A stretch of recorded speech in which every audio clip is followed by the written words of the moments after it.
right, so this is our, if you want to call it, lived experience, right? These are the people that can kind of give us the lowdown, the realities here of some of this. So I will turn it over to the Chair and County Commissioner from District 3, Adriann Barboa. Thank you, Tom. Hello. Thank you for being here with us for this full day. And hopefully we're soaking in like sponges all the information, and hopefully most of all you all are connecting and making those needed connections. I know I saw lots of people, let's do this together, let's build this together. So please keep that coming, because that's what the whole point is, right? So again, I'm Adriann Barboa. I'm the county commissioner for District 3. If you missed this morning, I have my own lived experience. I'm not going to share my story again because everybody already heard it, but I have my own lived experience. And in my day job, I get to be the policy director for an organization. And when we mostly work with communities trying to make change at the state legislature. And I always tell everybody, and for this case, it's even more true, that our lived experience is policy expertise.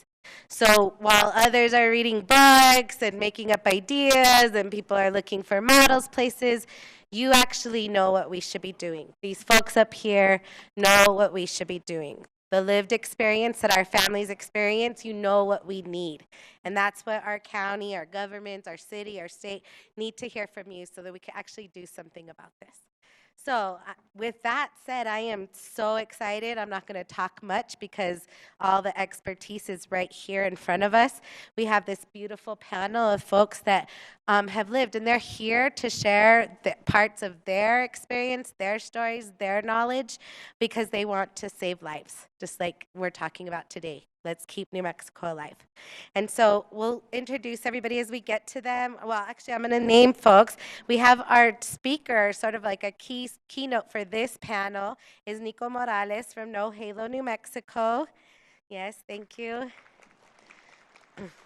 We'll also hear from Lupe Salazar, Viviana Sena, Tanya Tijerina, Kim Trujillo, Stacy Burleson, the ED of Women in Leadership, and Donald Hume with Presbyterian Community Health, as well as Brian Sena.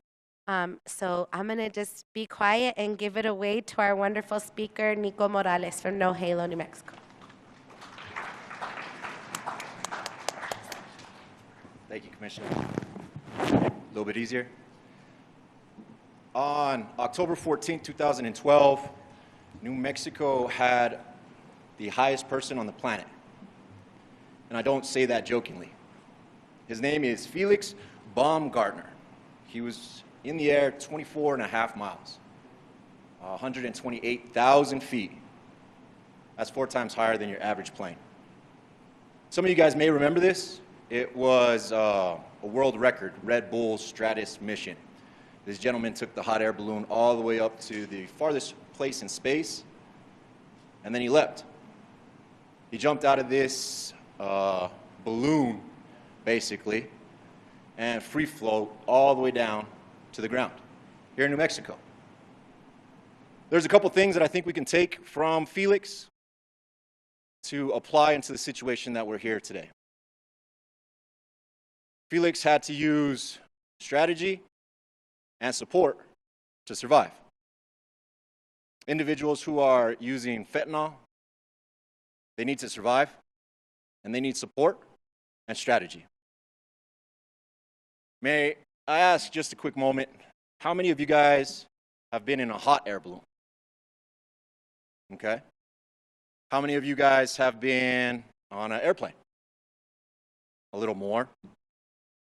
How many of you guys have been in a car ride? Pretty much everybody, right? The lowest percentage that we had was in the hot air balloon. Alcohol and other drugs are like the hot air balloons.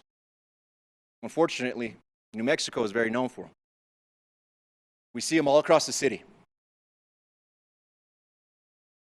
Balloons, they don't have any type of navigation. Hot air balloons, the reason my understanding is that they're here is because of the air cycle, the airflow that we have. If you guys have grown up here, you'll know that those hot air balloons, they rarely land in the place that they're supposed to. Most of the time, they're chased down by a responsible party. And it's somewhere out in the boonies. Sometimes we have the balloons land in our schools. I've even been in a neighborhood where the balloon didn't know what it was doing and landed in the middle of the street. I'm sure that you guys can recall, these balloons don't always make safe landings. Sometimes they hit power lines. Sometimes they hit people's property. And sometimes they hit each other.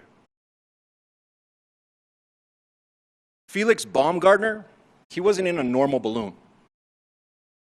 He was in a I practiced this term, stratospheric hot air balloon, meaning that it can go higher than anything else. I've taken high amounts of alcohol, taken high amounts of Oxycontin. I've also taken fentanyl. You see, last year, I had to have both my hips replaced. Some of the unknown consequences that I had to face was that surgery. And in that surgery, they let me know, hey, these are the drugs that you're going to be getting. I have lived experience with opioid use disorder. What that means is that I don't know how to use it outside of the medical treataway. When I use it, it gets used to an extent that causes damage to myself, to my family, and to the community. So when they told me I was going to be having this surgery, I had to figure out a strategy because I knew that fentanyl was stronger than Oxycontin, what I was used to taking. I knew I wanted to survive this surgery, and I knew I was going to need some support. This drug, fentanyl, is not like any other drug. It's not like the normal hot air balloons that you see. It's like this stratospheric air balloon.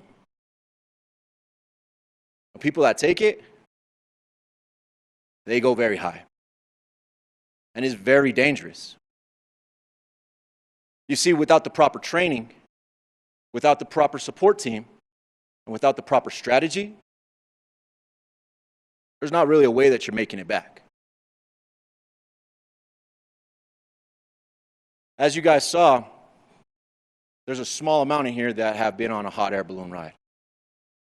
In our community, we have a small amount of people that overuse, overdrink, and again, we see them all over the place.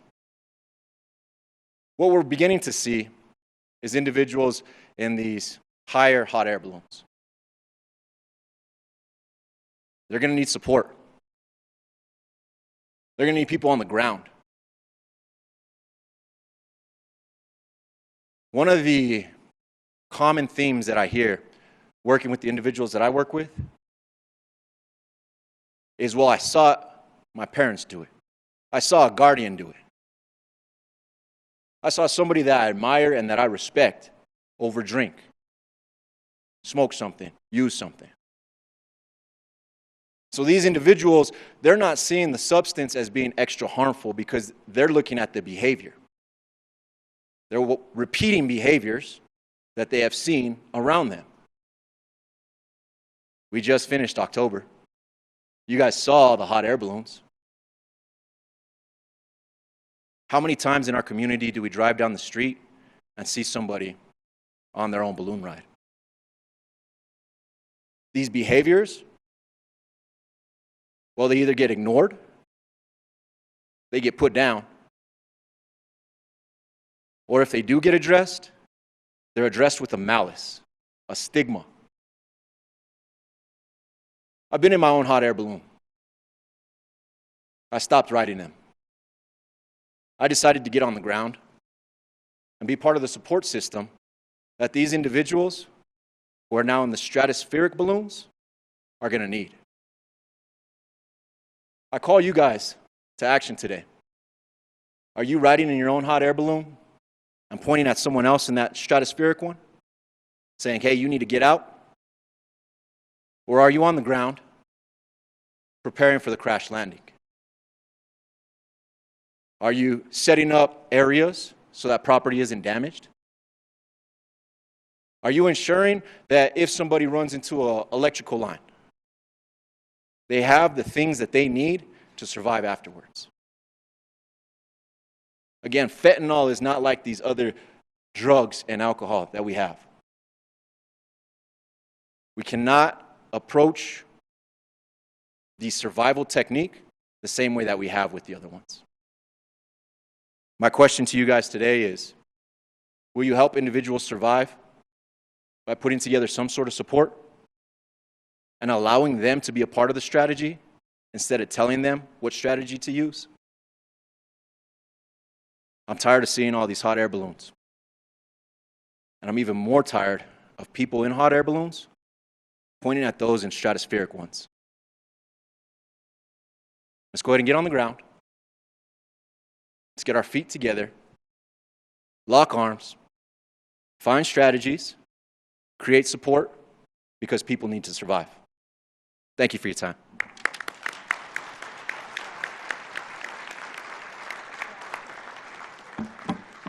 Thank you, Nico. So powerful. I love that metaphor. We need chase crews all over Bernco. So we're going to have, for this panel, obviously we have some very sensitive tech. We're first going to hear from Lupe Salazar. She's going to share. And then we have some videos of the stories. And then we'll have a strong close with Donald Hume. And we'll have a little bit of a conversation. So first, I'm going to let Lupe Salazar, beautiful person here, come and share the stage.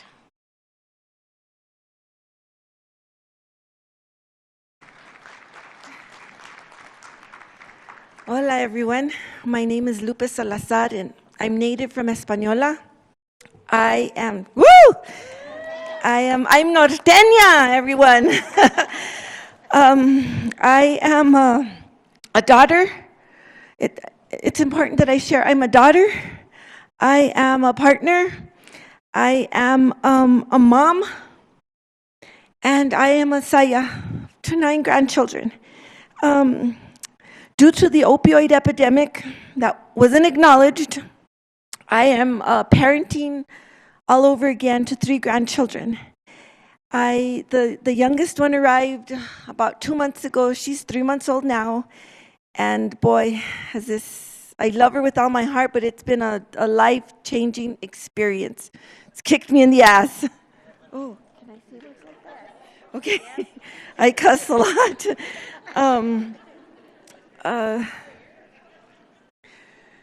Due to the chains of stigma and the shackles of discrimination, our communities have suffered. And normally when I address communities, I'm addressing, Rio Arriba. I know that it's affected everyone, but that's my bubble space. That's my canton. That's where I come from. I'd like to share, and I'm a CPSW. I'd like to share 2 personal stories. They're very personal, but in order for us to have change, we need to talk about it. We can't stay quiet anymore because it's killing our familia, it's killing our sangre. And when they're gone, there's this hole that stays in family, it stays in community, and we don't get over it. When people say, time heals, it doesn't. We get through it with community. I think of it as, it's right in here. It's right in the middle of your corazon. And when it's busted, it still needs to be. So it's like community is like that skin like on a drum, and it just reaches over, and we just continue. Because we have to continue. My first story is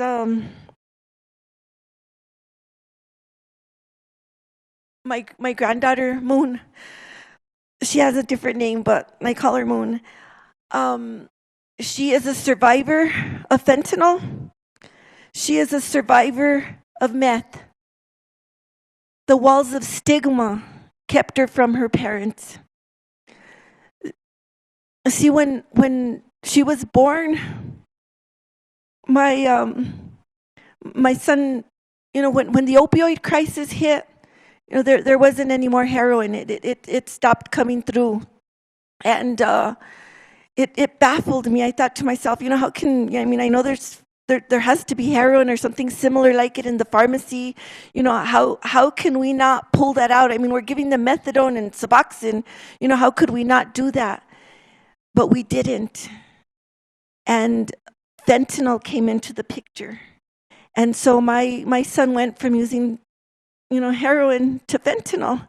And I remember telling him, que bárbaro. I told him, you're not even loyal. I told him, you're not even loyal to your carga. And he would tell me, Mom, there's no more. Whatever we get, it has fentanyl. And so when Moon was born, to me, I thought to myself, this is going to, because he cried, for whatever reason, he has this connection to this baby. And I remember him coming to me and telling me, Mama, I need some preemie diapers. And I'm like, no, mijo, they're going to give them to you at the hospital. No, Mom, they told me that I needed them. That's where that stigma started. Mama, I need some preemie clothes. They told me I need clothes. And I told him, no, mijo, don't worry about it. She's going to be in the hospital. They take care of that. No, Mom, they told me I needed it. And so I thought to myself, I wasn't there, but I could only imagine, because I know where he was at, that they told him, you can't even afford a baby. And so I told him, well, just, come to Chimayo, because that's where my nonprofit is. And we'll figure it out, I told him. So when we went back to the hospital, she was already gone. But to me, my idea was, this is his pathway to recovery. I empowered him with the CPSWs. I empowered him with numbers. And when he got there, they wouldn't even let him in. My granddaughter stayed in the NICU here at the Presbyterian for 33 days before they called me. 33 days without having familia, without having someone to hold her and love her. And I'm not saying that the nurses didn't, but there's a difference. The moment that I saw her, I knew I wasn't going to let her go. And so 33 days later, I got a call from CYFD. Not a nice call, no. You need to go and get guardianship, emergency guardianship. They demanded, and that was on a Thursday. And on Friday morning, I was driving to Santa Fe to the district court office. I took my paperwork, and on Wednesday morning, I was on my way up there to get the paperwork because I was awarded guardianship. And on my way back, I'm calling CYFD because she's telling me, well, where are you, Lupe? Where are you? And I'm like, I'm on my way back. Don't go leave me, I told her. And so I got to Española, and I handed her the papers, and she tells me I'll fax them tomorrow. And I told her, hell no, you're not. You're going to do it right now. You're going to work that extra 15 minutes. I was like a perra jumping through loops, and you're going to do it now. I don't know if she did because of the phone calls I got. I called as a grandparent to the hospital. The loco, they didn't listen to me. I called as an advocate from my nonprofit. They still didn't listen to me. And I was like, well, what the heck? What the heck? So I had to go do my 2 overnights, and I saw firsthand the stigma in the hospital setting. And you know how shit rolls downhill. If it's going to start from the top with the administration, rolling all the way down to maintenance. I heard a doctor in there talking about the people from Española, and I was like, oh my God, the rabia inside of me. But, I was there for Moon. I wasn't going to get myself in trouble. And so I thought, I'll patiently wait, because she was laughing about how that mom, she doesn't even understand directions. And I'm standing there and thinking, maybe she can't read. Did she ever stop to think maybe she can't read? And so I thought, no, I'll be paciencia, Lupe, paciencia. And so I'm standing there, and then she's gone. And I'm like, well, where is that lady, the one that had the paño on her head? Because it was like one of those surgical scrubs or whatever. And they said, well, that doctor, and they gave me the name, she's already gone. And I thought, wow, man, that's a doctor. And if she's talking shit to the nurses, how are the nurses going to treat? And so when I was in that little section, because it's this little tiny section, I heard them, talk about did you see how they were dressed? And I was like, wow, man, stigma's deep.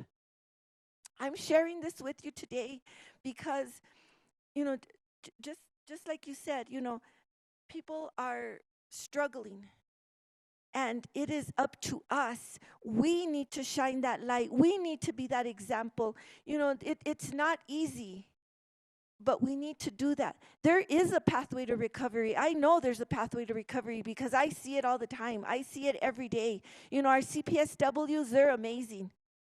And I thought to myself, when I saw the mom, I saw her driving at Barrios one day, and she looked a million miles away. And, don't get me wrong, I didn't really necessarily, like her, but, I respected her. She's the daughter of my granddaughter. And I told her, what can I do to help?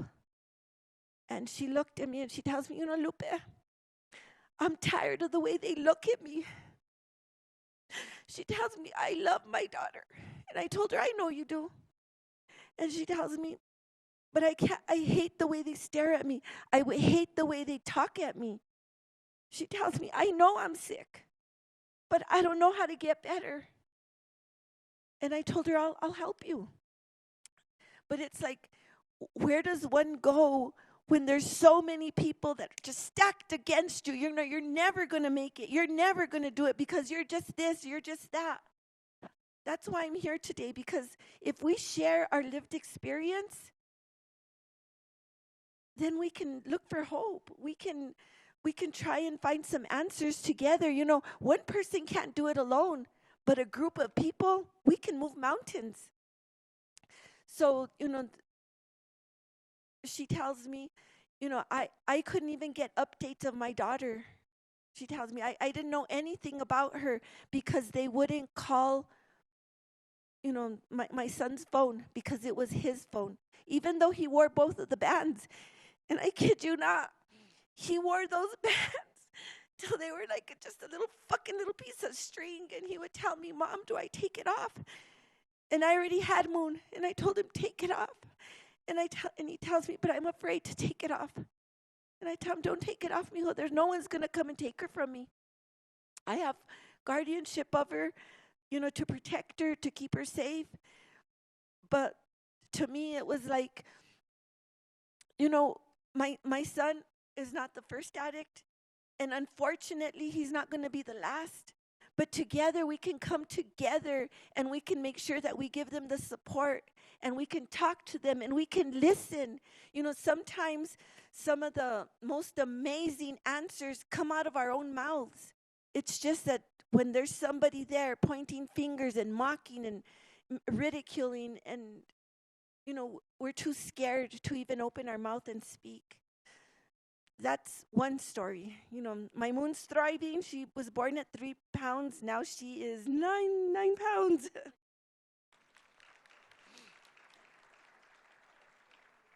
The other story I have to share is, it straight up has to do about fentanyl.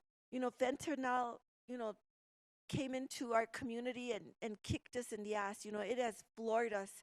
We have lost more people to overdose of fentanyl than we did to the heroin, as I understand. I need to share with you that as grandparents, we need to be visual. I hope I said the word right. We need to keep tabs on our grandchildren more than you'll ever know. I believe, and I hope that I'm wrong, but I believe that the new trend right now is the human trafficking for fentanyl. And I share this with you because about a month or so ago, my grand was friended by this girl She kept complimenting her and telling her how beautiful she was and how tall she was and how gorgeous she was. And my granddaughter, coming from the space that she was coming from, wanted this attention. She wanted to belong.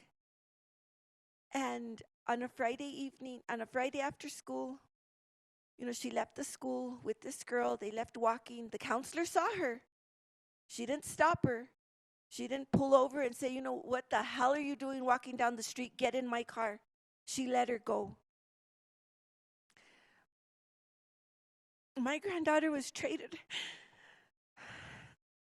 for 50 blues, 50 fucking blues. So you can imagine what happened.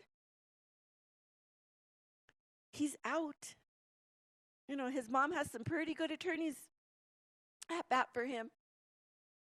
I share this story with you because as grandparents, we get these children and they're broken. They're broken on the inside. Nobody wants to live with their grandma. They want to live with their mom and dad.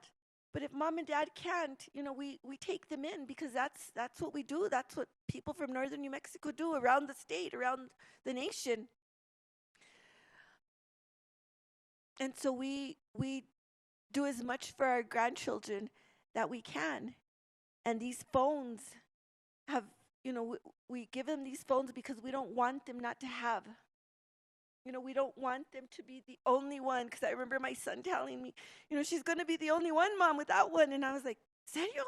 She's going to be the only one? I don't think so. But we did it anyway.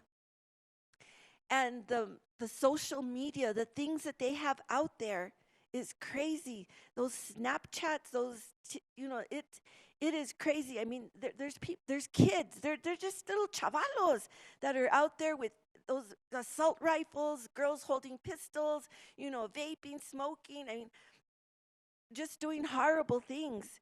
Only by God's grace and all the abuelitas, out in my area, I put a call out on the Facebook to the grandmas, and I asked them, help me find her.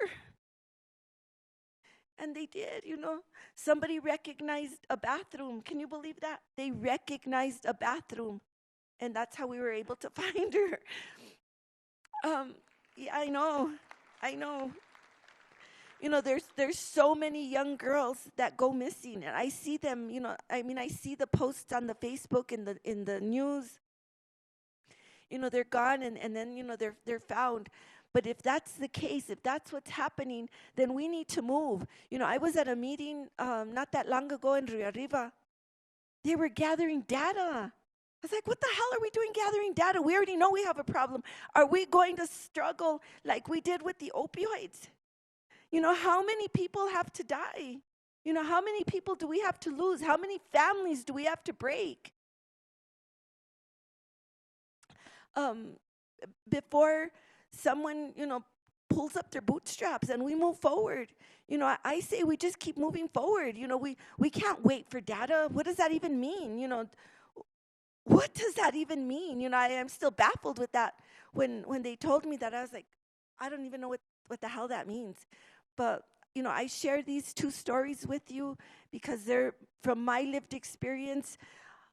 I don't share it to put any shame on my family. I share it because if there's something that you can do, your neighbor can do. If there's if there's a sign, if you see someone walking around, if you see someone driving around, don't wait. Act upon it. Don't just hold out and say, oh, that's a vecino. We don't deal with the vecinos. We are our brother's keeper. We need to look. We need to be visual. We need to keep watch because, once they're gone, we're not going to get them back. There's some families that never get back their children when they're trafficked. And, it's just, we have to try. We have to try harder. And that's, so I wanted to share, my call to action, because I like your word, is if we are not to be part of the problem, then we must be part of the solution. How do we come together? You know, I know that Lisa told me this is just the beginning, Lupe. You know, we're going to be moving forward. But yes, as community activists, as the jefitas, you know, how do we move together? How do we move together and stomp out that stigma? Because if we can't do that first, we're going to be spinning our wheels. So thank you. I hope I didn't talk too much.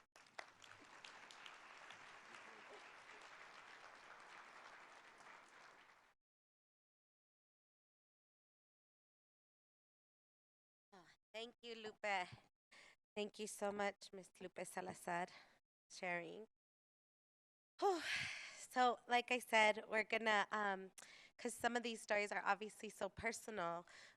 It was actually Lisa had the great idea to let's record them so these families can be in their own power and share their stories. So we're gonna see a few short videos that, and then we'll be able to hear. We do have Viviana and Tanya and Kim here and Stacy here, and so you'll get to hear their videos, and then we'll get to hear from them at the end as well. So I'm gonna ask our IT to start the videos.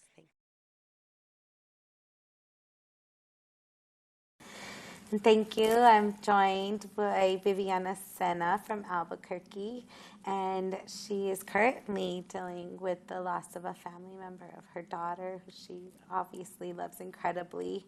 Thank you for being here today with Viviana and sharing our story, hopefully breaking some of the silence and bringing this reality of what we need to hear. So thank you so much. Tell me a little bit about Gracie. Gracie, my Grace. She was this spark of energy. She was funny and charismatic, gorgeous. Mm-hmm. She made friends easily, so easily. And she was loved by many. Envied by a lot.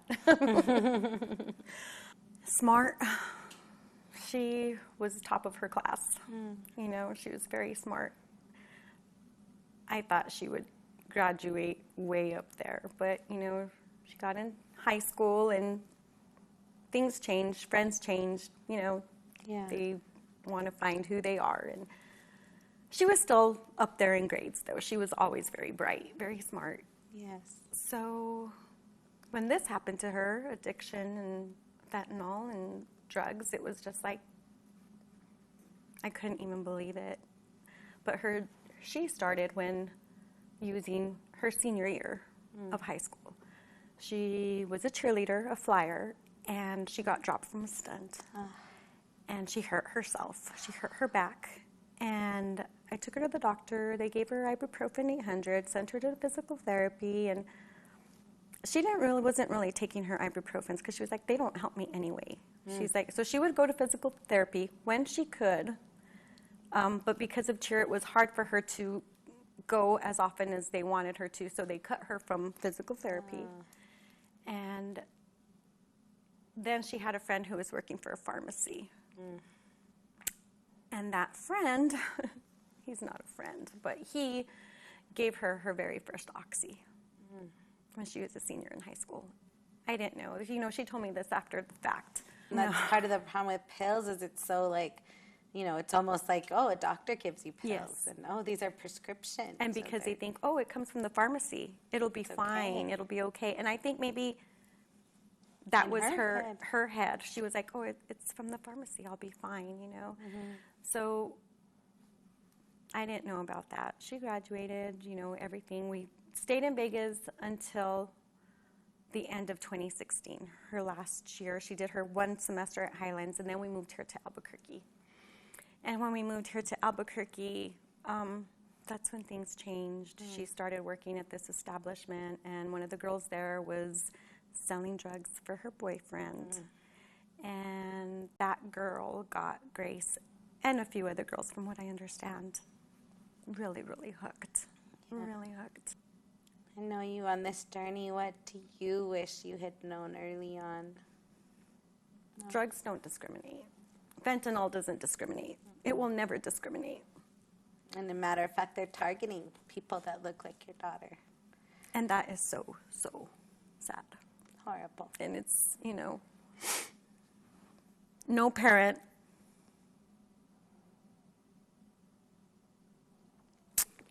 should ever have to bury their child. Because when you do, a part of you, as your person, as your identity, is buried along with your child. And it's hard to get that person back. I'm fighting for me, for myself. I'm finding who I am now without her. We used to be this square, my kids and I.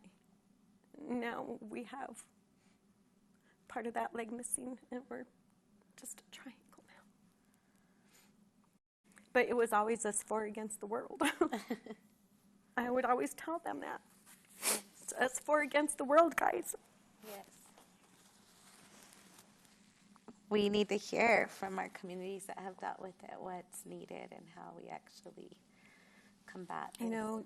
The day that we found Grace and when we called to report her, because my daughter and her best friend and I found her deceased.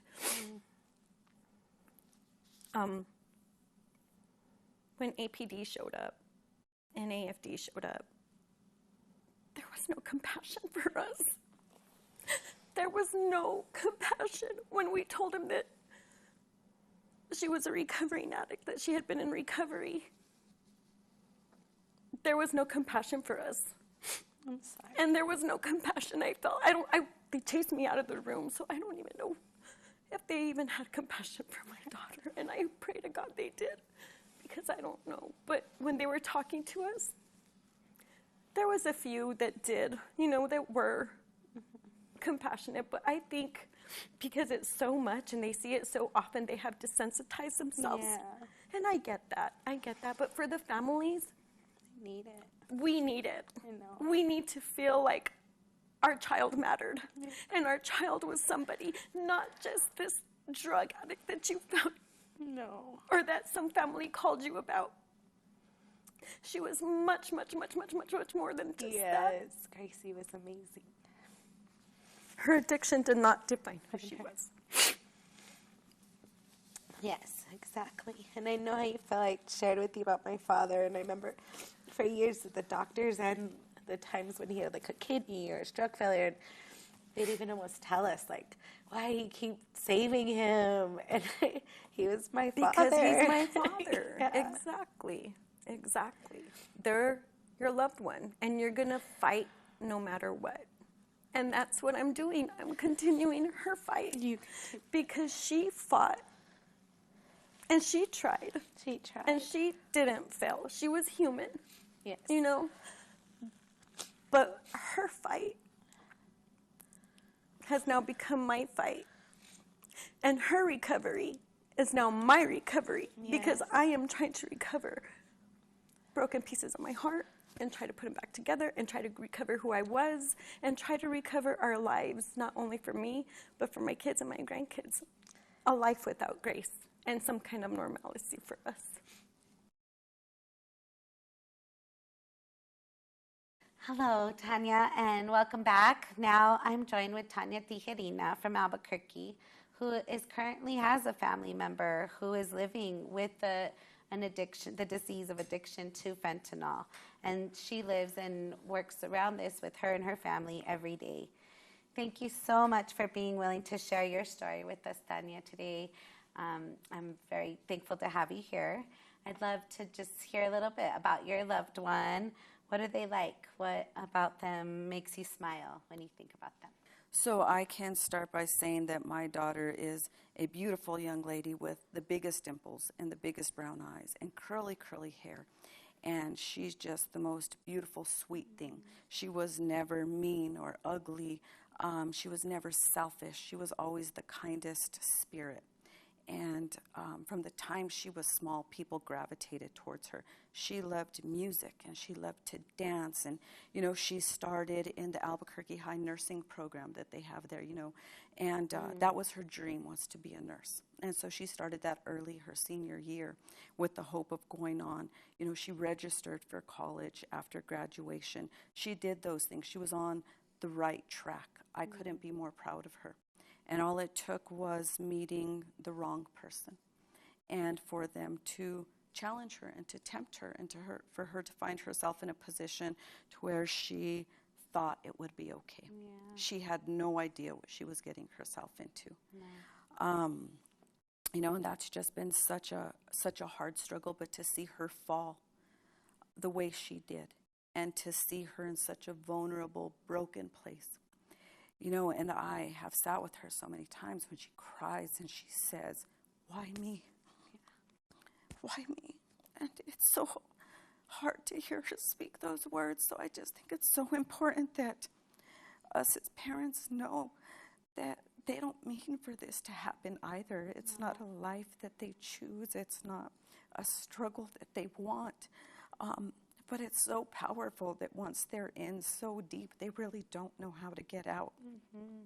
You know, and it really is going to take a community of professionals, a community of families, a community of law enforcement to understand and to really address this differently. Because we can judge them. I've judged her. There's times when I've been yelling and screaming at her, you know, "Why can't you just make a different decision?" You know, she's a mom now.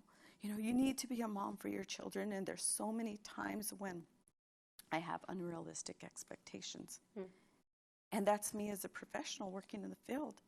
And then I have to take it back and remind myself of what her struggle looks like every day, what her pain feels like, and that she is doing the best that she absolutely can. Is there anything you talked about, like you didn't even know what it was? What do you wish that you knew along your journey, maybe earlier on? You know, addiction had been in my family, so I knew what heroin addiction looked like, or I knew what it was like when somebody was abusing pills, but I had no idea what it would look like in my own home. Because you love them so much, you choose not to see the signs that are right in front of you. Yeah. And so even though I felt like I had the education and some experience, I really had no idea, truthfully, when it was right in front of my face. Yeah, and where do people even get those kind of resources? Yeah, I think that it almost feels like we're just so behind. You know, it seems like this train came through our city, through our state, and we weren't prepared for it. That's how I felt as a parent anyway, and that's what I still feel like. I feel like there's this runaway train, and we're trying to catch up, and we're trying to warn, and we're trying to, you know, provide education and services, but the truth is it almost feels like we're just, you know, touching the surface on what this looks like. Yes. Yeah, and we're needing to find resources not only for the individual but for the families. Absolutely. I know as a family member, even working in the field, you know, of behavioral health, you still feel all alone. Yes. And there's still such a shame or a stigma that goes along with that addiction when it's within your home. You almost feel like you don't know who to talk to. You live in silence. And that's why I'm so grateful for what we're doing today, because I feel like, you know, we don't have to be silent, and we don't have to be ashamed, and we don't have to feel alone. And I think that I know I can't be the only parent that's going through that. No. You know, and I think that parents need to know that they're not alone. How have you guys tried to break the silence in your own family or for yourselves and your daughter? Well, I think that I had the hard task of educating my family on what Narcan was. And not because I wanted to, but because I had to. Yes. And that's from the young little ones that are in our household all the way up to the great-grandparents, you know, having the conversation of what Narcan is, what it does, and how it could save a life. And that's not a conversation I ever thought that I would have to have with my mom, or with my grandparents, or with my children, with my younger children, to say, you know, if this happens within our home, this is what you need to do. What would be a wish that you wish our city, our county were doing this in front of our elected leaders, our governments, folks who should and can be providing the resources our families need. Are there thoughts that you have around what, or an ask of us or of our communities? I would say to remember that they're people too. Because so many times we look at someone with an addiction issue as someone that's just sucking up the resources, a revolving door, someone that doesn't want help. You know, you look at them and you see something sad, but remember that they're a person too, and that they hurt, and they have sorrows, and they have dreams, they have desires, they just don't know how to get there. And also to remember that they belong to a family that loves them. Yes. You know, my daughter has 2 little girls that love her. They need her. You know, she belongs to a mom and dad. She belongs to grandparents. She belongs to this community. And so to invest in her, to help her through this struggle, is to help her children, is to help her mom sleep at night, is to help her aunts, her uncles. You know, it's to help her children get their mother back. And we should never give up on that. Never. Because we need her. As a community, we need her. You know, all of these young people that are lost out there, we need them. Yes. Just like they need us. Oh, thank you so much, and thanks for sharing your story with the audience. Is there anything else you'd like to say that I haven't asked? I think I would just remind people that we're in this together. Yes. And that no matter what, we may have this attitude of us versus them. That's truly not the world that we're living in anymore. You know, we have to fight this fight together and understand that that's the only way we're going to overcome it. Thank you for being so awesome. Thank you so much for having me. Welcome back, and now we're joined by Kim Trujillo from here in Bernalillo County, Albuquerque. She also has her family story of living with somebody who is dealing with the disease of addiction to fentanyl. And we're here to hear about her and how she works through this with her and her family today. So thank you so much for being with us, Kim, and for being vulnerable and willing to share your story with us. Please tell us a little bit about your loved one. What were they like? What makes you smile about them? What makes me smile is just what he was as a child, was just a very caring, thoughtful, brilliant child. I'm talking smart, just like off the charts. Yes. And so I had really high hopes for him as far as, you know, academically. I was thinking, oh, this kid's going to Harvard. You know, his dad's from the Boston area, so I had these dreams that were what is now unrealistic, because as smart as he was as a very young, as a toddler, he was showing signs of very oppositional behavior. And as you know, in elementary school, he was diagnosed with ADHD. And then as he got into middle school, he started dabbling with drugs. So it's been a tough life for him. It's been a really tough life for his family. Yes. And that's me, that's his sister, his grandparents, the whole extended family has really suffered as a result of him, one, having psychiatric issues, and then 2, a drug addiction. We hear that a lot, actually, about folks that might have a mental health diagnosis or might have mental health needs, and yet they're not being met, and so it often does turn to them self-medicating. Often is the way we hear talk about it, right? And has that been some of what discussions around your son? Exactly. And I think even now that I'm working in a nonprofit dealing with people experiencing homelessness, we're hearing a lot of that there is that dual diagnosis, that yes, they have a mental illness, but they also have an addiction. And you know, it is strongly believed that it is self-medicating. Yes. A lot of people just need an escape from their pain or from their histories, from the trauma. So my son has experienced more trauma on top of, you know, there was some abuse from his father when he was young. And, you know, I will say that he was a tough kid to discipline. Yeah. And I think anyone that has someone in their family that's gone down that road, it's really tough on the family. And so you've really been on this journey and could recognize even for quite some time.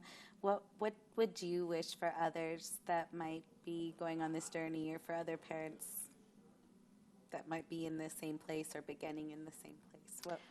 What do you wish? I wish that that there were more services for people like my son, and I will say that he's now getting services. He's 27 years old. He's finally getting services. So I had to fight for those. Yes. And sadly, a lot of people that you see on the streets of Albuquerque don't have someone to fight for them. Yes. They're out there, and if they're panhandling, it's to stay alive, sadly. It's to feed that addiction. Yes. And I'm very fortunate that my son, you know, we've found different services in Albuquerque, including Heading Home, that we're able to get him housing. They're able to get him medical care. They were able to get him a diagnosis. That's a big thing with people with addictions, is just trying to get them a diagnosis. So when you take someone to Caseman Hospital, they give them a drug test. And when they determine, yeah, there's meth or there's fentanyl in their system, a lot of times they're just released out of the hospital the same day. Yeah. Meanwhile, it took days to get that person there. In my son's case, it will take caseworkers. It takes the police department. The psychiatrist has to be on board to do these certificates of evaluation, and it's frustrating when you know, my son is traumatized. Cops have to take him in handcuffs to the hospital, and when the hospital says, yeah, there's meth in his system, and here's a place where you can go to get cleaned up, that's not treating the person. No. It's just further traumatizing them. So we've dealt with that, but I will say at this point, as long as my son is getting an injection for his schizophrenia, the rest is somewhat manageable. Yes. We can't stop him from going out every night to buy the blue pill. I do hear him doing that, and I do question if he's prostituting himself to get those pills. Yes. And my guess is he probably has, because I don't give him money to get purchase it. Yeah. How I manage the money situation is I send him groceries. I send him clothes. I send him toilet paper, whatever he needs, so that he doesn't have cash to feed the addiction.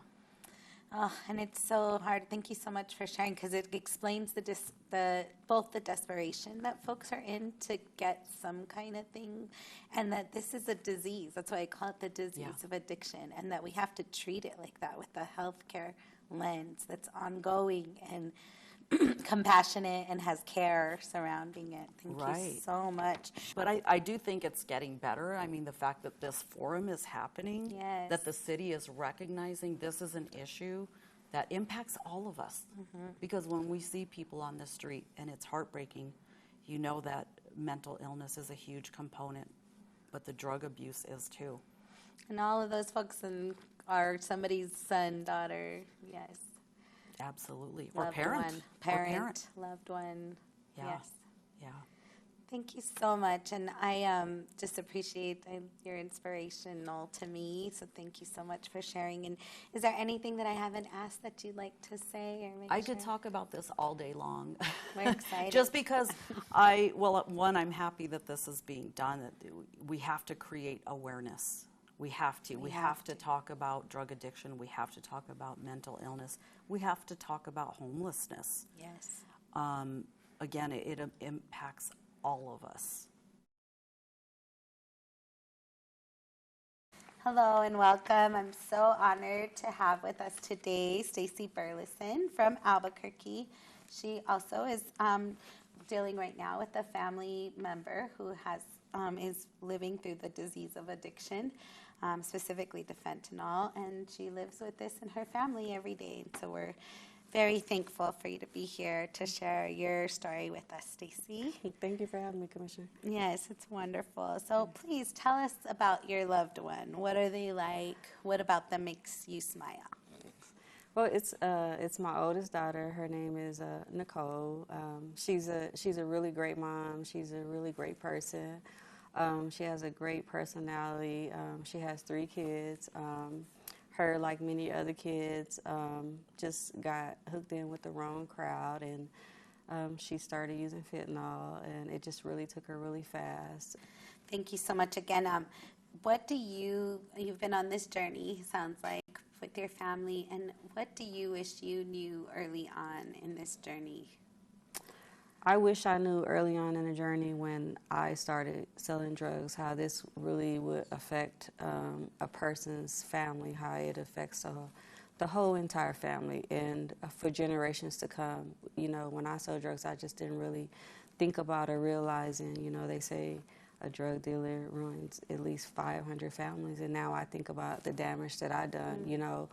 I wish I would have known about all the sleepless nights that moms were going through, that parents were going through. You know, just sitting up waiting for that phone call, what it was like. If I would have knew that then, I could have been more on the other side instead of, you know, pushing the drugs. I could have been fighting against the drugs, especially now that I have a child that's struggling with it. I wish I would have known in the future that this was, you know, was going to happen to her, or it was, you know, this was going to be affecting us the way that it is. But then maybe, again, things were supposed to happen this way, so then I could be fighting to try to help save, you know, other family member kids' lives. Thank you so much. And I know that's like, you're coming from such a strong perspective. I'm sure it took a while to get there.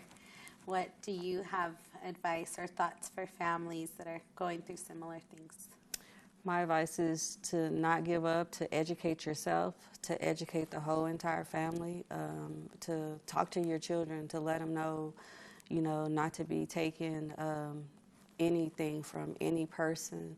We don't talk about pills. You know, pills are so normalized now, right? Because kids are, you know, you take a pill for a toothache, you take a pill for a headache, and then as our kids get older and they're at these parties, they, hey, take this pill. They just take the pill, not knowing that that one pill can kill them.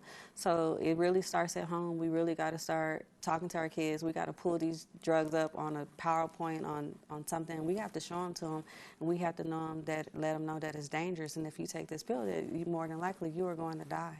A lot of people use fentanyl to just, you know, they want to get high. But also fentanyl is a sex trafficking drug also that a lot of people don't realize. And we need to be aware of that. And we need to be aware that that these drug dealers, they are targeting children. So fentanyl starts to look like candy, but more so fentanyl, they're using it to target women. So when women are out in the community, in the public, they need to really be aware of what's going on around them. You know, what looks different on their cars. There's something there that's not supposed to be there. Also, to not take roses. When people come up and hand you roses, don't accept them because more than likely they're laced with fentanyl. And also, another thing is the perfume samples, do not accept those from people because they are spraying that with fentanyl also. And so that has to do with a lot of sex trafficking that's going on too. Wow, so much. And I know we've even, one of the themes for this is one pill kills. You talked about it, and we're facing what seems to be an ever crazy problem for our families. A lot of folks have talked about this shame and stigma. It looks like you've overcome some of that, and just know that getting out the message is the most important. Right, right. You can't really have shame and stigma on a health crisis. Yes, this is now a health crisis, and it's going to affect everybody's family. So whether your family member gets hooked on drugs or not, that you may be affected by the crime. You know what I mean? We haven't even seen the crime that's going to come with the fentanyl, and it is going to come soon. So that's another thing we need to think about, and so it will affect the whole entire state of New Mexico eventually if it hasn't already. We need to get into the schools. We need to have what is it called when you bring them in the gym, and we need to show them this is the pills that are targeted to kill you guys, right? So, you know, you guys, if you mess around with this stuff, you are going to die. You know, we have to just be straight up and honest with them and talk just like that, and just have these everyday conversations with your kids. Thank you so much, Stacy. This is so incredible. And to hear a couple of things I heard you say, right? That harm reduction, I want to make sure our folks watching understand what we mean when we say harm reduction. And you're very clear and direct about, like, we need to say the things that are real, be very honest. Sometimes people would say, oh, you're teaching them how to do drugs better. But no, right? We're trying to save lives. If you wouldn't mind expanding a little bit. Yeah, we're trying to save lives. So what we want to do is we want to show them, I mean, the drug is out here. Their kids are specifically being targeted. So we have to show them what it is. We have to let them know that they need to stay away from it, or they would die. We have to talk about it, because we have to let people know. People who aren't on drugs, we need to, if we could start talking about them, hopefully we could not get them on drugs. And people who are on drugs, if we focus on harm reduction, we can slowly get some of these individuals off drugs, because they are here now, right? Only thing we could do now is slow the flow of the drugs, because the drugs are here now. So if we could start talking to people about them, we can save lives. Right now, we can't focus on blame. All we could focus on is trying to save lives, and we can save lives, but we definitely got to do more. We need boots on the ground. We need outreach. We need people out in the streets. We really got to do more than what we're doing. Well, I'm so thankful for you sharing today. I'm so thankful for your work with Women in Leadership. You are building the next generation of powerful, strong women that are going to really help us solve all these health crises. Thank you for naming it as a health crisis. I got one more thing. Yes, please. And so I am a returning citizen. I work with women who are incarcerated. So this is to the families. I know, we want our people who are incarcerated to have the best. We want them to have everything. But we have to stop taking drugs inside the prison. We know that the family's not the only ones doing it. We know there are other people doing it, but we know families are doing it. And to me, as a person who's been there, and as a person who are working with these women, we have to stop doing that. That is not helping them at all. We have to get more educated. And one thing that families can do that have women who are incarcerated, because most women who are incarcerated are on drugs. 95% of those ladies are on drugs. There's nothing in the free world you can't get in prison. And in order for these women to get home and stay home with their children, families, we have to take a different role. We have to be more advocates. And then you guys have to get educated. And then if you guys are struggling with drugs, you guys also need to reach out for help as well. Thank you so much for that message. You're welcome.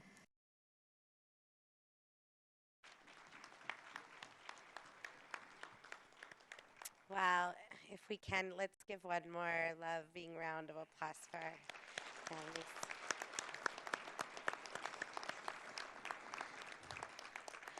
We're going to close the speaking panelists, and then we'll have a few minutes to be able to hear from folks.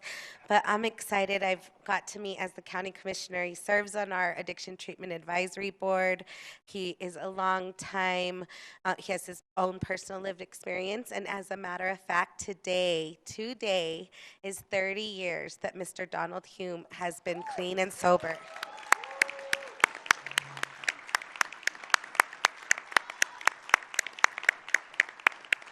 So obviously we have lots to learn from him. Donald, you can sit there or come up here. Come up here.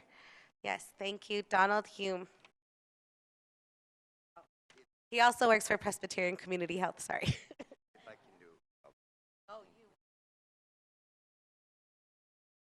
you. Ooh. Hello, everybody. My name is Donald Hume, and I'm a person in long-term recovery, which means that I haven't taken a drink or a drug for the last 30 years.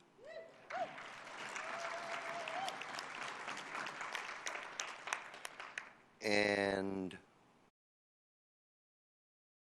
if I was using right now, I wouldn't be alive.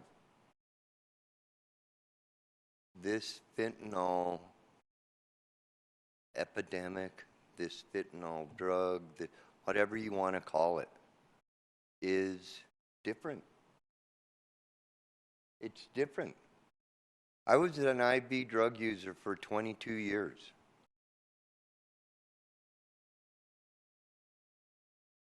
And I used because it worked. It did exactly what it was supposed to do. You know, Dr. Duhigg talked about it. Dr. Bott talked about it. They all talked about it. You know, it took away the pain.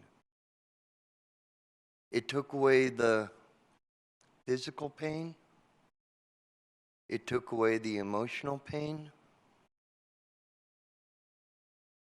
And it took away the spiritual pain. And I did not know how to deal with that pain. You know, our people out there, and I'm out there almost 7 days a week, because I promised when I got clean that I was going to help my brothers and sisters find another path. And so I go out there. And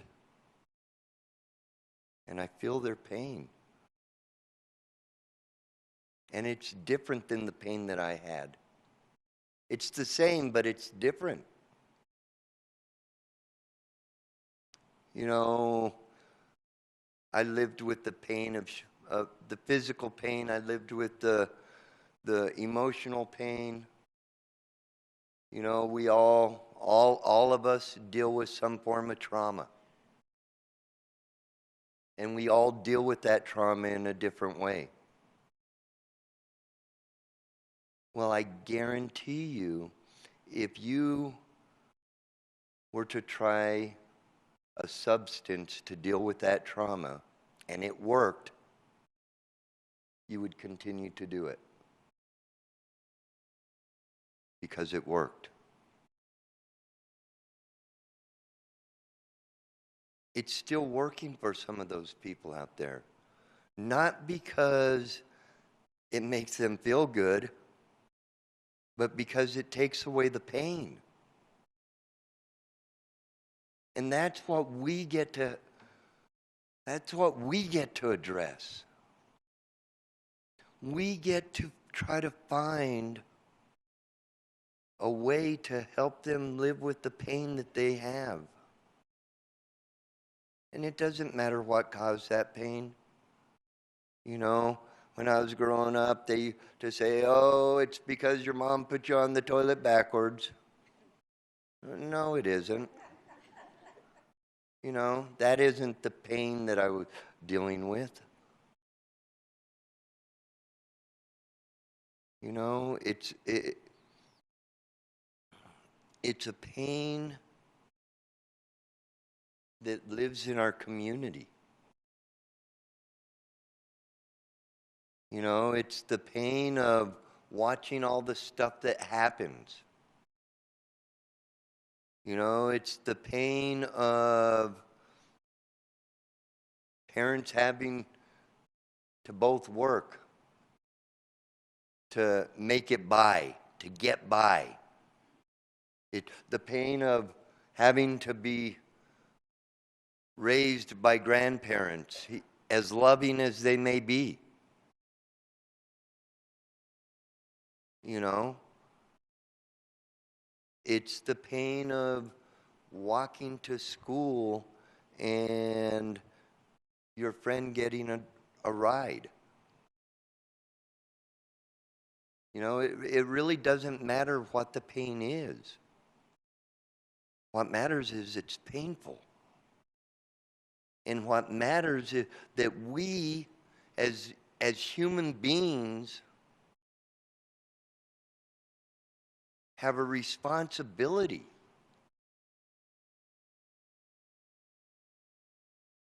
to our people.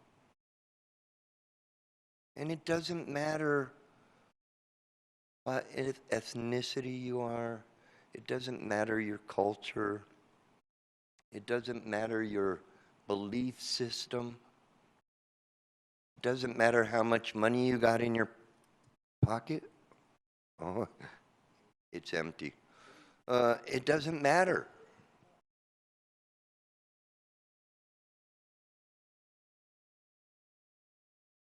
We have a responsibility to find a solution for the problem. You know, back when I was using, and I believe it's happening today, I wasn't an addict until I stuck the needle in my arm. The minute I stuck a needle in my arm, I became an addict. We got thousands of kids and young adults and older adults out there smoking blue pills, saying I'm not an addict yet because I'm not sticking a needle in my arm. And we believe that way. Why? Because of stigma.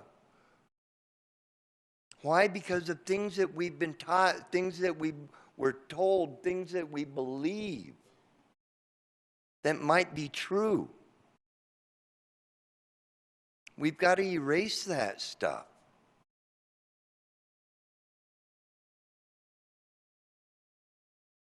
We've got to find a way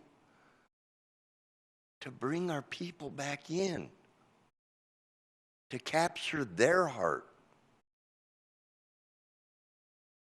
I'm called the heart person a lot because I believe that if I can touch your heart with my heart,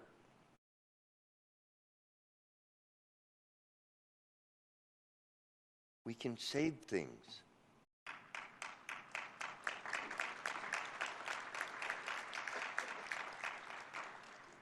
I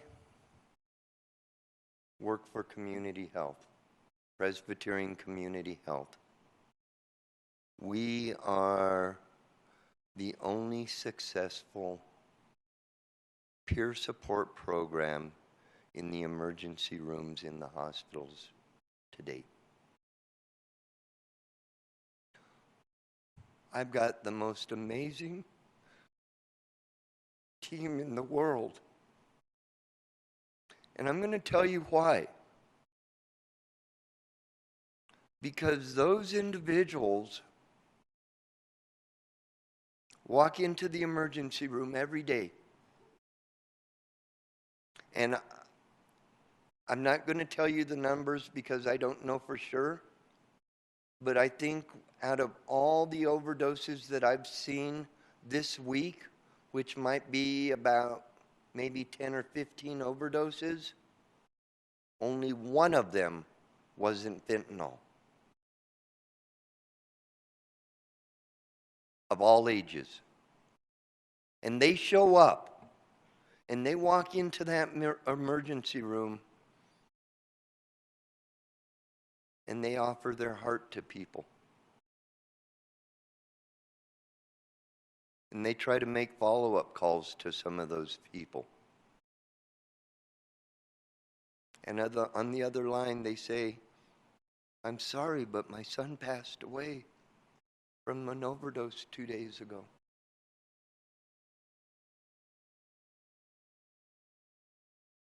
My team calls me up and says, guess what happened?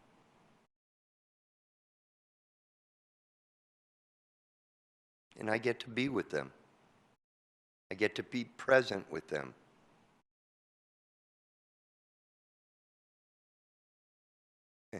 And they show up the next day.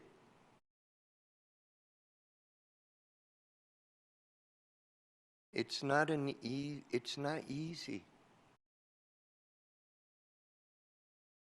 This disease doesn't care who you are. It doesn't care where you came from. It doesn't care how much money you got in your pocket. It doesn't care about any of that stuff.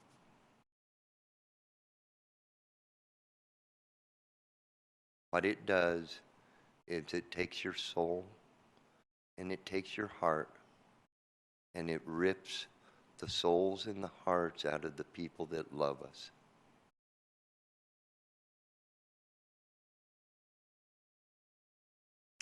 When I came up here today, I didn't know exactly what I was going to say. I knew that I wanted to mention my team because they're those frontline workers as well. You know, we saw police up here, we saw the EMTs up here, we saw docs up here, we saw nurses, we saw everybody. Now we see peers and family members. The ones that have had to walk this along with all the others. It's hard. You know, when I address professional staff in the emergency room, whew, you know, they lose hope also. They have to see people come in day after day, week after week, over and over and over again, and they lose hope. What we get to do, okay, I see you. What we get to do is we get to give those people hope again by showing them the successes we have. I don't know why I'm here today, but I do know that my Creator allowed me to go through everything that I went through so that I could be doing exactly what I'm doing. There is no guilt, no shame for the path that I've walked. Thank you.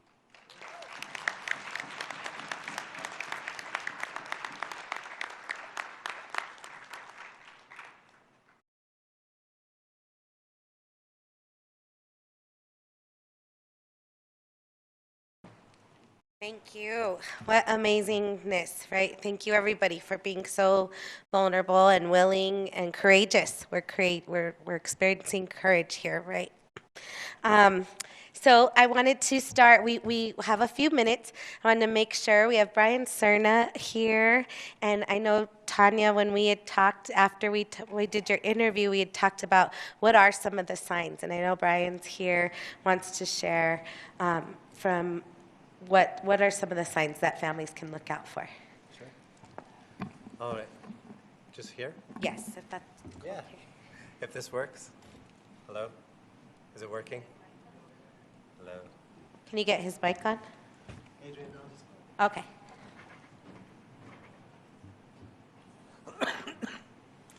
Hey, everybody. I'm going to try to keep my piece short and sweet. I was an add-on to this panel. It's not because I don't have lived experience. I do. I'm the child of an alcoholic, and this model that I've been using to help family members who have loved one with an addiction was developed by another child of an alcoholic, and I actually, so my dad was an alcoholic, my grandpa was an alcoholic, and you get how that goes. And I've had my own struggles with addiction. When I had my moment of clarity, and I'm just really trying to be cognizant of time, it came after doing a little bit of time incarcerated, getting out and having a really good friend of mine commit suicide 3 days after I got out of jail. And then I can't say I had a moment of clarity. But that was like a process of like something was cracking in me that gave me the clarity to figure out what I want to do with my life. So I wound up, my first job was helping families just like you all. Families who had loved ones with addiction, and that was way back in 2001. And I've been doing that since then. It started in Santa Fe. This is a model that they were talking about earlier. Some of the doctors mentioned it. But they didn't mention that it's here, right? There's a model here in Albuquerque that has been proven to work, and I know it works because I've been doing it, like I said, for 25 years. And I remember when we started doing it, it was mostly alcohol, then cocaine hit, and people thought, well, no, it's not going to work with cocaine, and then methamphetamine hit it. No, you can't. Methamphetamine's too evil a drug. Once you do meth once, you're gone.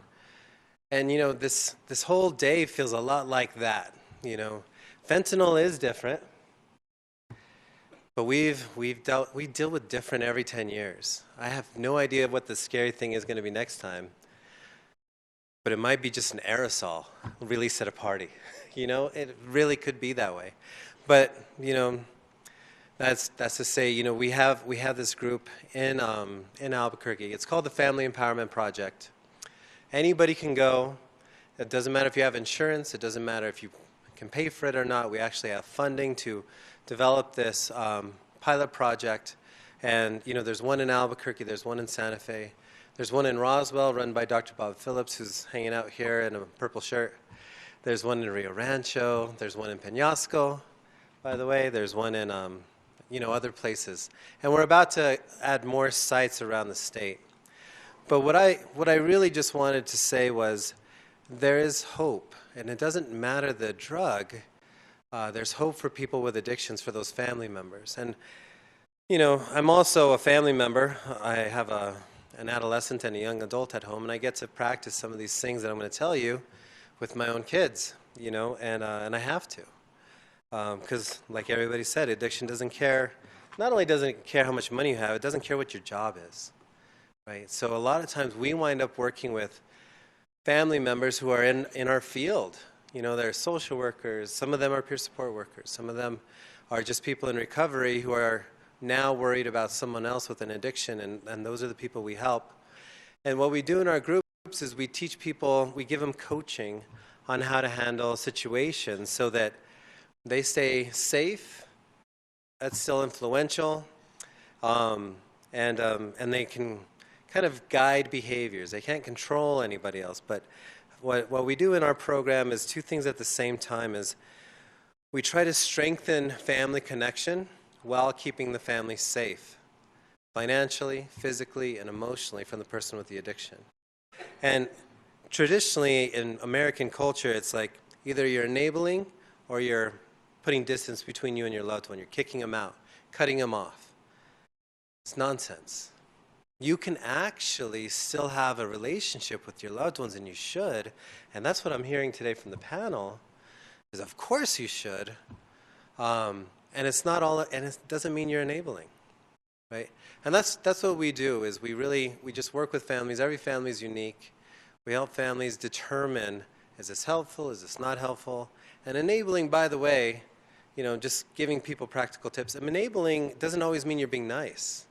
Enabling means you're making it easier for the other person to use. And in some families, what I've seen over the years is that enabling behavior is actually being cruel, being very hard-hearted, and impatient, and just, you know, rageful. And, you know, when that happens, does that push somebody further into the addiction? Addiction is a disease of isolation. That's enabling behavior. And I get why families are like that. I really do. But so enabling is more complicated than people think, and that's one of the things that we help families figure out. I was sitting at the table this morning with somebody, and we just got it to talking, and she said that she had 2 sons on fentanyl, and, you know, I just started talking to her about the program, and she said, you know, well, what I still do is I always cook for Mahito, and I said, that's great, you should always cook for him. But she says, I have boundaries. I don't let him spend the night anymore. I said, that sounds smart to me, but don't ever let anybody tell you shouldn't cook for him. You should feed him, right? That's showing him love, and that's showing him, you know, what gets people in recovery isn't fear and desperation, it's hope and love. That's what people find in rooms when they go to NA and NA. That's what people find in programs, right?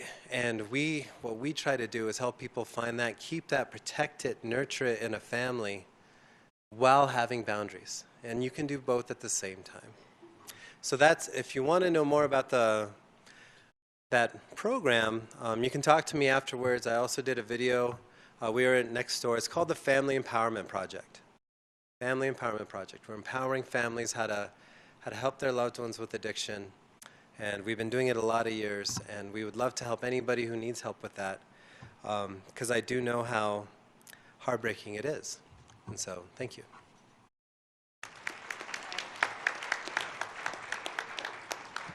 Thank you, Brian. And now I want to spend just a few minutes and let our panelists who were on video share a closing statement. Anybody want to start? Because I don't want to pick on anyone. Stacy, Kim, Tanya, I just want to Viviana. say, you know, just don't give up on your kids, on your family members. Just be vigilant. You know, just talk to your children. You know, I know a lot of us say not my child, but your child is come in contact with somebody else's child who may be on drugs. So, you know, sit them down at the table and talk to your family and, you know, and just get help. Thank you, Stacy. Burleson works with founder and executive director of Women in Leadership. Kim.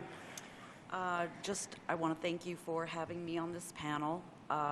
It's an honor to share my story. I know we keep talking about the stigma, but if we don't talk about it, the stigma's never going to go away. And I like to share my story and the minute I do, I find that a lot more of my friends and family and extended community are more willing to communicate and to talk about this.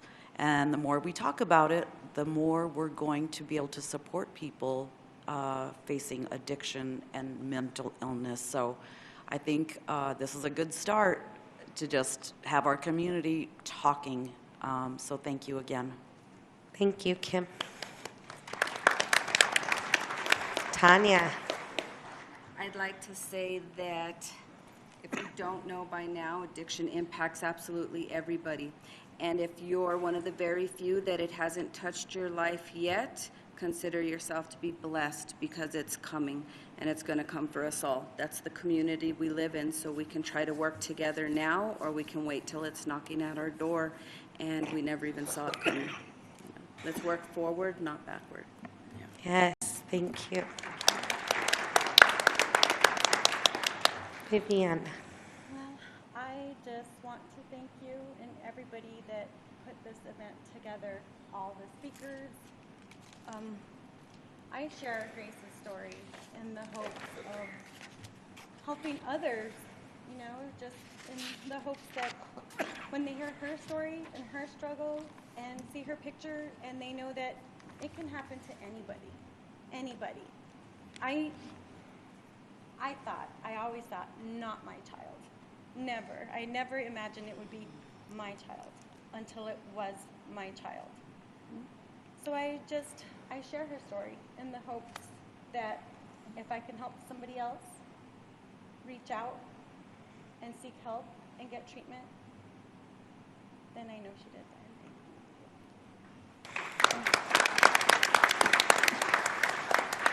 Again, thank you all for your courage, for being here today. And that's it. That's how we shed that shame, that stigma, break the isolation. And we heard so much of what needs to be going down. As we know, as we've said all day, this is just the beginning. We need to put resources in. We need to listen to all that's been said today. So we have one last, I'm going to let this panel go. And we're going to close out our session, but if we can have one more round of applause for this panel. Thank you. Thank to each of you. I'm going to call up go ahead, Tom. No problem, Damon, I think, and Lisa, we can get you up here. We were going to take a break. We're going to forego that for everybody's time here.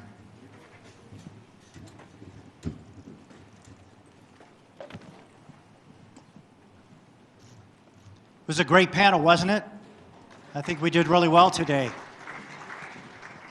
And I think as they come up here, you know, I asked earlier, did we save a life today? Or two? Or three? We sure hope so. This is the beginning of the educational process in this. Get involved in your community and we can stop this and help people.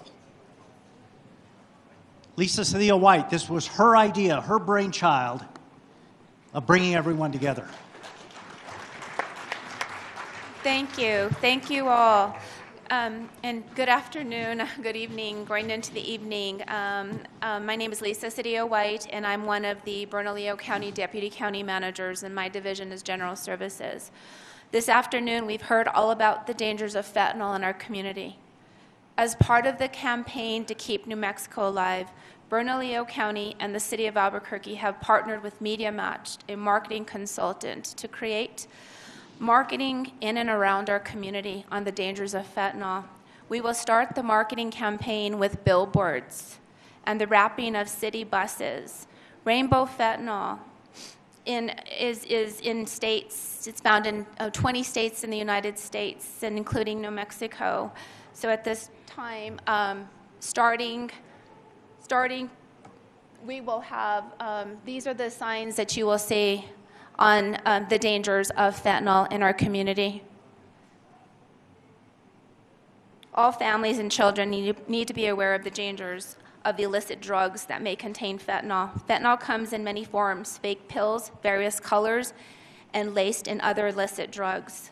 Our marketing campaign will also include social media. We heard all about social media, how our children are buying drugs on social media.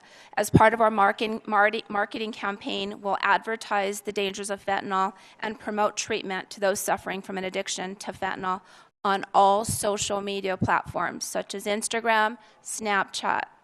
Tomorrow, we'll start radio advertising on the dangers of fentanyl.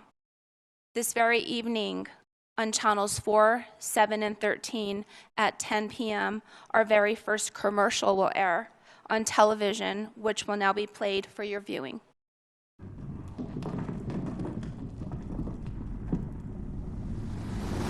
Families are grieving after losing their daughters to an accidental fentanyl poisoning. Law enforcement officials confirmed that the high school student was cramming for an exam and purchased what they thought was legally acquired Adderall. The pills were laced with deadly amounts of fentanyl. That's terrible. Local authorities explained. I heard about it at school. I have too. What have y'all been hearing in school? Keep NM alive. It starts with a conversation. Bernalillo County and the city of Albuquerque and our partners will continue to market the dangers of fentanyl in our community, moving forward with the Keep New Mexico campaign. So at this time, I'd like to introduce Damon Martinez from the city of Albuquerque.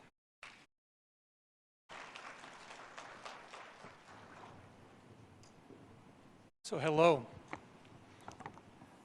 I would like to talk to you about the Metro Crime Initiative, otherwise known as MCI.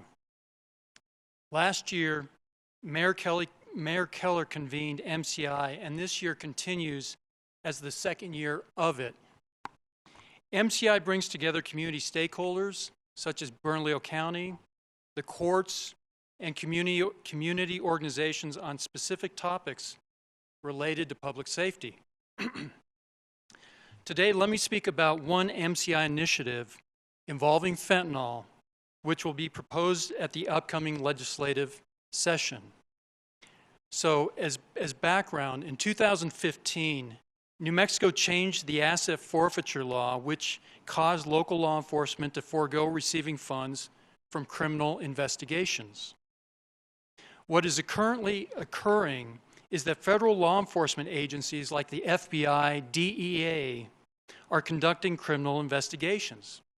And local police agencies like APD are already participating in these criminal investigations.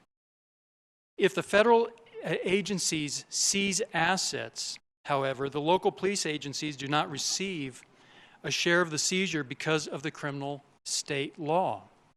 So in other words, money that a local police agency could be receiving is instead being sent to the federal treasury. So at this upcoming legislative session, Representative Dixon and Senator Hickey will sponsor legislation that will allow the local police agency to receive a share of the assets seized in the federal investigation. The local police agencies will then be able to direct this money towards substance abuse. In other words, fentanyl education and prevention. The second issue that I want to speak to you about is at last year's MCI session, there were 40 recommendations concerning our criminal justice system. So let me give you an update on 4 of those recommendations. Now, in the spirit of partnership, it became apparent that certain programs in our criminal justice system needed help. This year, the city and APD intend to provide $25,000 to the DA's office to assist with the pre-prosecution diversion program. $50,000 to the Metro Court for a community caseworker, $45,000 to the District Court for competency evaluation, specifically to help pay for one psychiatrist, and $40,000 to the Young Adult Court at District Court. The third thing that I want to speak to you about, finally, is that this fall anticipate that the city will re-examine the nuisance abatement issue. The city is very proud of what the ADAPT program has accomplished. However, the city is interested in creating a more aggressive program concerning nuisance abatement and problematic properties related to drug dealing. The goal will be to abate nuisances completely. Thank you for letting me speak to you, and thank you for attending this conference.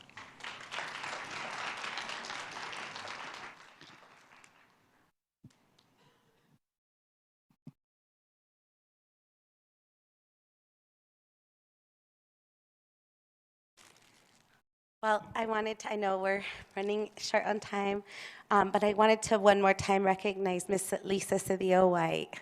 She is the one who pulled all this together in a short, tiny amount of time because she knew how important it was. Yes, please.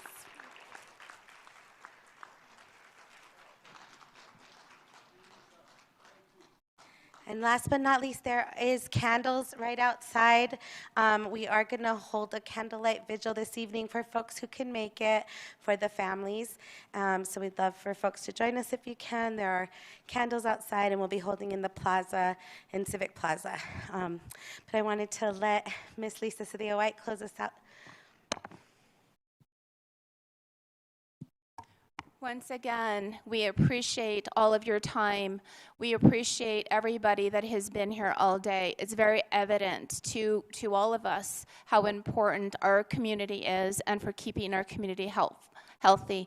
So thank you all, and we will continue. Bernalillo County, the city of Albuquerque will continue the Keep New Mexico campaign, including other counties and other state agencies. So I want to thank all of our partners for being here, and thank you all for caring so much about our community, and we will continue to keep New Mexico alive. Thank you.